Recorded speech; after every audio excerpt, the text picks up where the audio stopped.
Welcome to episode 2 of From Root to Crown with Rebe.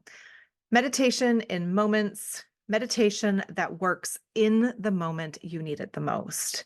In this episode, we explore the transformative practices of meditation, learn various techniques to still the mind, access inner peace, and tap into limitless clarity. We'll also discuss my practical approach to meditation, and I'll share simple yet highly effective mini practices that can be used in the moment that you need them and have profound effects on your mental and emotional well-being. Welcome to From Root to Crown with Rebe, your guide to self-discovery and personal growth. I'm your host and a certified trauma-informed breathwork facilitator, Reiki master healer, and intuitive guide. Join me as we explore spirituality, alternative healing, and tools like breathwork, human design, astrology, and meditation to help you lead a more balanced, aligned, and joyful life. Remember, you are your own teacher and medicine. Keep listening for practical tips to incorporate this week's insights and inspiration on your transformative journey. Welcome to our first episode where we really dive into the meat and potatoes of this podcast. If you listened to episode 1, I introduced the podcast and who I am and what I'm here to talk about. But just a reminder that we are here to talk about practical ways that you can infuse spirituality into the life and schedule that you have. And nowhere else is this highlighted as much as in my meditation, my approach to meditation. So we are going to be talking about meditation in moments, things that you can do in the moment that you're feeling triggered and that you know you're going to act out of alignment with who you want to be and who, like, the intention that you have set for yourself for that day, so that you can stay centered and respond instead of react in those moments. The number one thing that I want to highlight, this is not the last time you will hear me say this, is you cannot screw this up. So first and foremost, right off the bat, what I want to do is give you permission to play, to experiment, to do it messy and do it imperfectly. So many of my clients get stuck in this feeling that it has to be perfect. And this goes to meditation as well, right? Where people feel like their room has to be perfectly still and they have to have the perfect little Zen corner. Let me tell you that I can sit down in the middle of a field of Legos with Nerf darts actively flying towards me and still find a moment of peace within myself. And I want to show you how to do the exact same thing. I came to my meditation practice because I had a pivotal moment where I knew that I was going to lose my mind if I didn't come up with something to help me stay calm and aligned. We were in a really tough period with my youngest son where there were, we'll just, tantrums is a mild word for what we were experiencing. And I had just wrestled him into his car seat at Target. I'm standing outside in the parking lot. And I knew that if I didn't pull myself together in that moment, when I got into the car, I was going to do something, say something that was not going to make a fraught situation any better. I had been looking around for meditation practices, but everything that I found at the time was a ton of money, took a long time to learn, where you had to spend weeks and weeks and weeks in practice with hours of time every single day.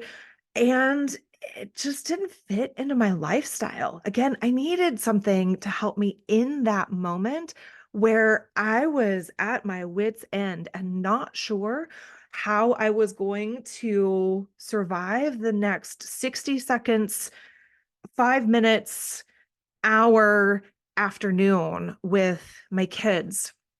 So I did what I do best, which is when I look around and don't find what I'm looking for, I created. So I dove into the research around mindfulness, meditation, some breathwork practices, and cobbled together a group of super short practices that were highly effective. And then I started teaching them to my friends. I was highly involved in the special education community at the time. And let me tell you that this is a group of parents who goes through the ringer daily and really needs these practices. It was very well received and had many of my friends practicing the same way that I was. And then I started taking it into corporate settings and networking groups around the St. Louis area. So let's dive into what these practices are. We'll talk about what meditation is overall, uh, hit a couple of myths and some misconceptions that people have, and go from there. So, meditation, the way that I am working with it, is an umbrella term. So, this is more about mindfulness, true meditation practices, and breathwork practices. Everything that I am teaching here today is going to be boiled down to its simplest essence so that it works in that moment and works in the life that you have. I'll mention this at the end and have information in the show notes about this, but I actually have a whole course on this. It's a self-paced online course called Meditation in Moments, where I go much deeper into each of the techniques that I'm going to talk about here today. So if you're interested in learning more, don't forget to go to the show notes and you can find that. But again, meditation, I want you to think about it very, very broadly and not in this a monk sitting on a mountaintop with snow all around him and staying there for hours and hours. That is not going to fit into most of our lives. In fact, even the monks don't, even the monks understand that that is not the real life, right? That is not where you truly need to be able to practice this. Um, Jay Shetty shares this story about how there were two monks. One was new to the monastery and was going from one part of India to the other. And this older monk had gone to chaperone them and bring them down to where they were going to be. And as you can imagine, they were traveling by train in India, two monks. They were sitting in the cheapest of cheap seats. And this younger monk would get off the train at every stop and sit in the station and meditate. And he did it at one station, he did it at the next station, he did it at the third and the fourth station. And the elder monk, when the younger man gets back onto the train, he asks him, "What are you doing?" And he said, "I'm practicing my meditation." He said, "Well, why are you getting off the train?" And the young man says, "Well, because it's quieter and I can just concentrate better in the station." And the older monk says, "What do you think life is more like, the train or the station?" And his point was that your practice has to be able to survive regardless of what's happening in your environment. So, we're going to really expand your definition of meditation here today. Meditation, of course, is something that's been practiced for millennia. And the way that I like to think about it is if prayer is us talking to whatever divine being it is that we connect with, whether that's God or source or the universe, Meditation is giving ourselves a moment to shut up and listen. In the meditative piece of prayer is when we can receive messages from the divine and from our inner knowing from ourselves. And while these practices have been practiced for millennia by a variety of cultures and religions across the world, it's no surprise that given our chaotic pace of life and all of the distractions around us, that in the last 10 to 15 years, meditation and breathwork and mindfulness has seen a surge in popularity as many people in our Western culture are looking at other cultures for solutions to the epidemic of busyness and chaos and overwhelm and anxiety that many of us experience on a day-to-day basis. I know that's what brought me to meditation, as I mentioned before. So today I want to share with you my three most basic techniques for infusing mindfulness and meditation into my day to day life.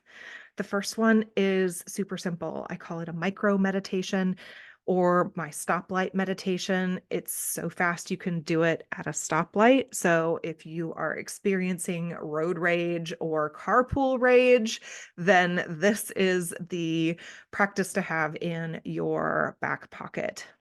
And it's going to seem so simple that you aren't going to believe me that it is as effective as it is. But I want you to do it with me. Whether you're listening to this in the car or while you're taking a walk or wherever you might be listening to this episode, you can do this anywhere, anytime, even if you're actively driving. All I want you to do is take 2 deep breaths. And I'm going to ask you to do that with me right now. If you have a chance to center yourself and take just half a second to get yourself prepared for breathing deeply twice, do that now. We're going to take a deep breath in through the nose, out through the mouth. One more, in through the nose, out through the mouth. And that is literally all you need in order to start the process of resetting your nervous system. Again, you can do that anywhere, anytime. That is what I did before I got into my car in the Target parking lot with the toddler that was still melting down in his car seat. It saved my sanity that day, and it has gotten me through so many moments where I was triggered, and my initial reaction was going to be to yell at my teenager or snipe at my partner or flip somebody off in carpool. And I knew that that wasn't in alignment with how I wanted to show up in the world. So, 2 deep breaths. Number one, that is your ace in the hole, the tool to keep in your back pocket, like I said, at all times. The second one is, again, silly. It is so simple, but it is so effective. You're not going to change your breathing pattern at all. You're simply going to focus intensely on your breath, and you are going to count each inhale and each exhale. You're going to inhale 1, exhale 2, inhale 3, exhale 4, and you're going to count up to 20. And then you're going to start over again, and you're going to count 1 through 20. And when I tell you that this got me through an MRI on my brain while I was in a closed MRI, and I am claustrophobic for sure. Do not like being trapped in small places. And if you've ever had an MRI on your brain, then you know that they strap your head down full on cage around your face to make sure that you don't shift your head at all. And I had requested the open MRI, did not get it. Show up for the closed MRI. They tell me it's going to take 45 minutes. And I had to really parent myself through this situation of crawling up onto that table and letting them slide me headfirst into this small little tube. The thing that got me through it was counting my breaths, inhale and exhale, 1 to 20, and starting over again. And here's something that I want to share before I even go on to the next or the kind of the last technique that I'm going to share with you here today. I want you to understand that you are going to have thoughts while you are trying to meditate. Your brain is designed to think. You are never going to have a completely still, completely clear mind. It's not going to happen until your brain is not braining anymore and you're dead. So, again, don't worry about doing this perfectly. You are going to lose track of your counting at some point. I do all the time. I get up to 10, 11, 12. I think a thought. All of a sudden, I'm following it down the path. And then I go, oh, I was supposed to be counting. Okay. And I start back over with 1. And I don't beat myself up over it. I don't think, well, I can't do this. I failed at this. I don't throw it all out because I know that my brain is going to think. And that's what it does. And I know that thoughts are going to arise and they're going to distract me. The practice is having that loving awareness. And as you notice that your mind is off on a tangent, following a squirrel, then you bring it back to whatever it is that you are trying to focus on. So please, please, please cut yourself a lot of slack when you are first attempting any of these practices, but 2, as you are 6 months down the road, know that no practice is ever perfect. That's why it's called a practice. Okay, the last technique that is really, really useful is to incorporate mindfulness in whatever it is that you are doing. And I want you to look for areas in your life where you find that aha moment comes up for you, whether it's in the shower, whether it's doing dishes. For my husband, it's when he's outside working in the yard. He finds that his mind goes silent and he can just be in that moment and feel the stress drop away. So, if there is something that you do routinely, hopefully daily, that gives you that moment of clarity, space to think freely, where worries drop away, I want you to capitalize on that and really see if you can turn it into even more of a mindful practice of really being present, whether that's, again, doing the dishes. Can you really slow down and give yourself the time to feel the slide of the soap in your hands and the rag in your hand on the dishes? I'm not trying to glamorize washing dishes here, but if you're taking a walk, finding a song or two and always starting your walk, whether you're walking with your dog or just by yourself, with these 2 songs that lift your spirits, that remind you that you're part of something bigger.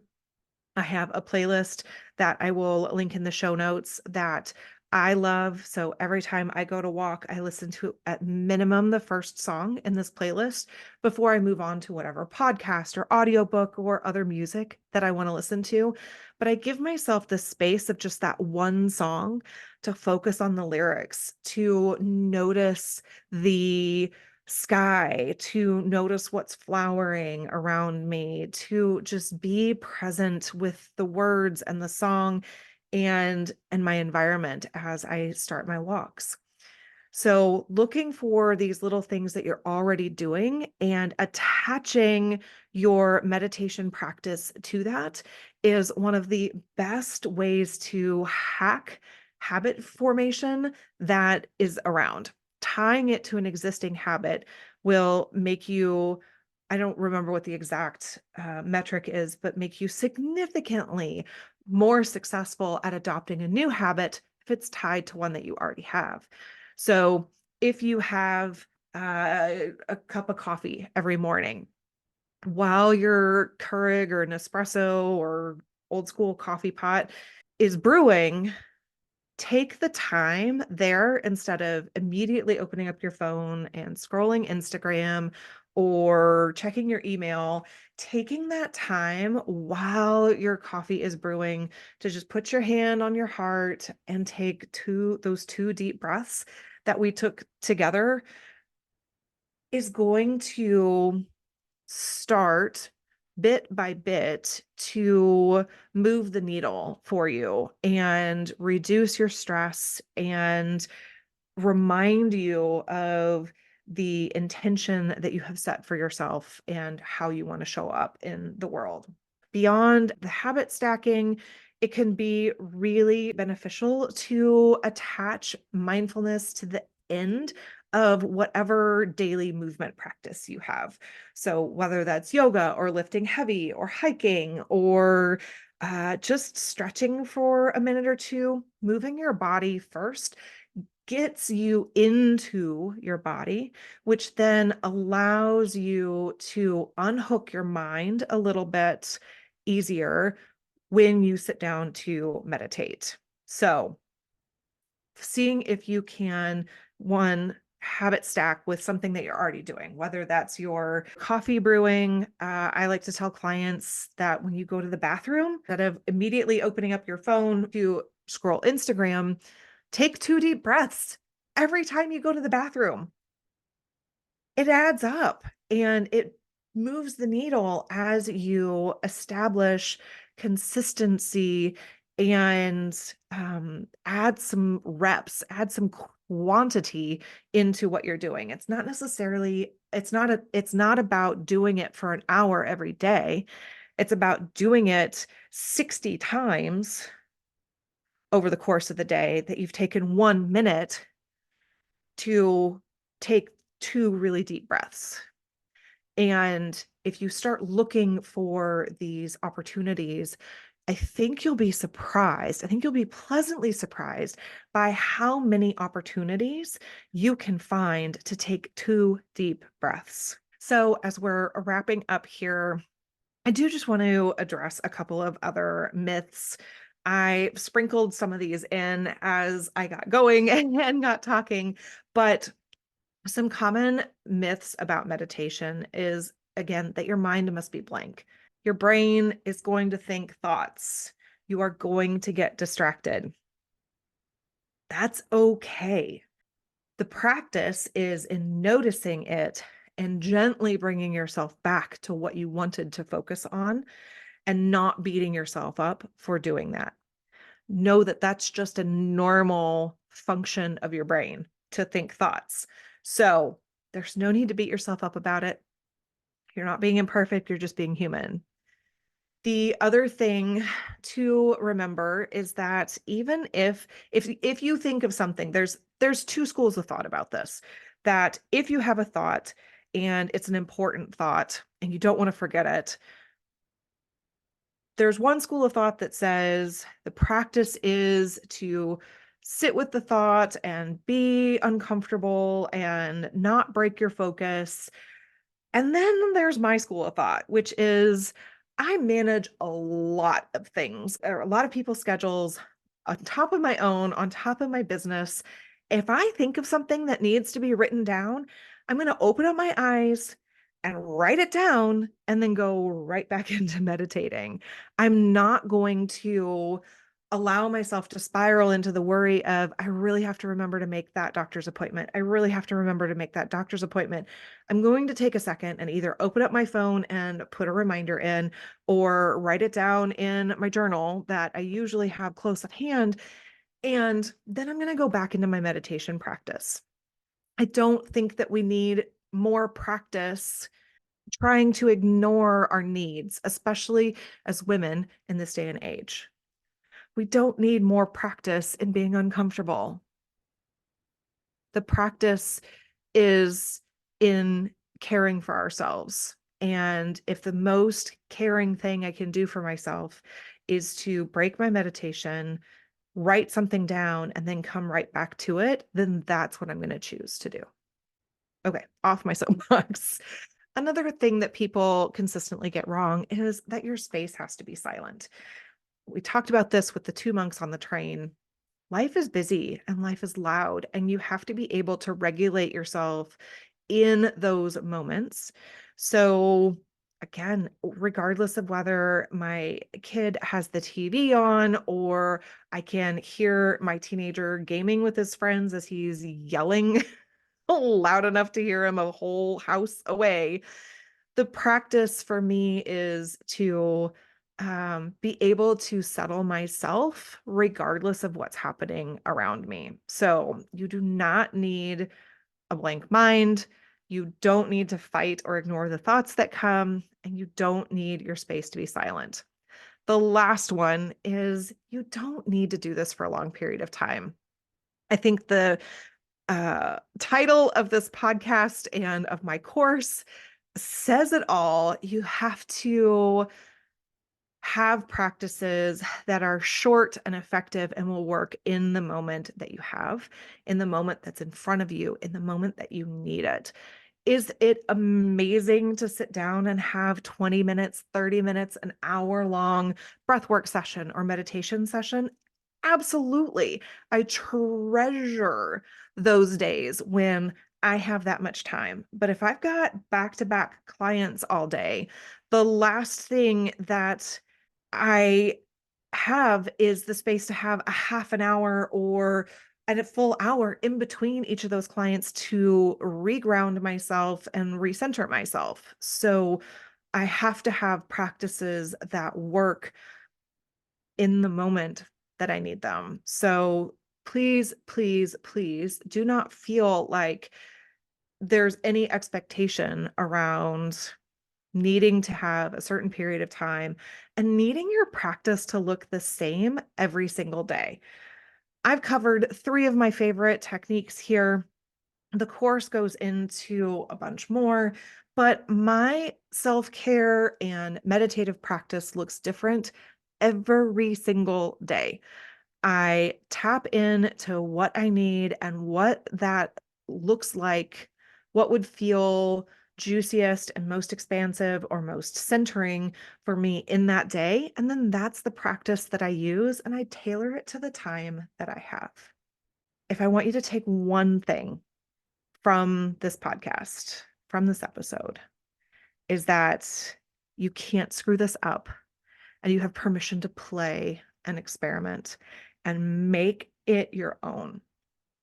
I never want you to take anything that I say in this podcast as gospel, as truth, as this is the only way that this is going to work for you.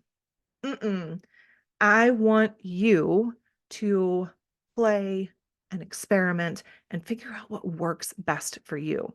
I am always, always going to point you back to yourself as the source of your own truth.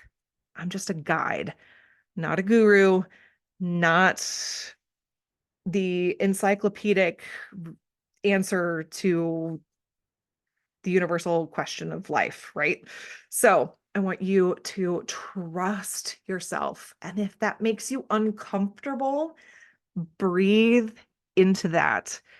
Take those 2 deep breaths, even if you feel uncomfortable, and trust that it's going to make a difference over the course of days and weeks and months of your practice. Okay. Again, I mentioned I have a course on this. So if you are interested in the Meditation in Moments course, head to the show notes here. I also periodically give this as a 1 hour workshop. So if you are interested in that, again, head to my website to get on my mailing list or see if I have one scheduled whenever it is that you find this episode. Coming up next on the podcast, we are going to talk about meditation's big sister, breath work. And that episode is going to include a mini breathwork session for you to experience that with me in real time in the next episode. I hope that this has helped you illuminate part of your own journey from the root of your existence to the crown of your consciousness. Thank you for joining me today. As you navigate your path, may you continue to honor and trust your intuition, cultivate self-love, and embrace the beauty of your unique journey. If you enjoyed today's episode, please subscribe, rate, and review From Root to Crown with Rebe on your preferred podcast platform. Your feedback is invaluable and helps us reach more wisdom seekers just like you. Stay connected by following us on social media at Rebe Goebel. And remember, you hold the power to create the life you desire. Until next time, may your roots be strong and may your crown be open to source. Take care and brightest blessings.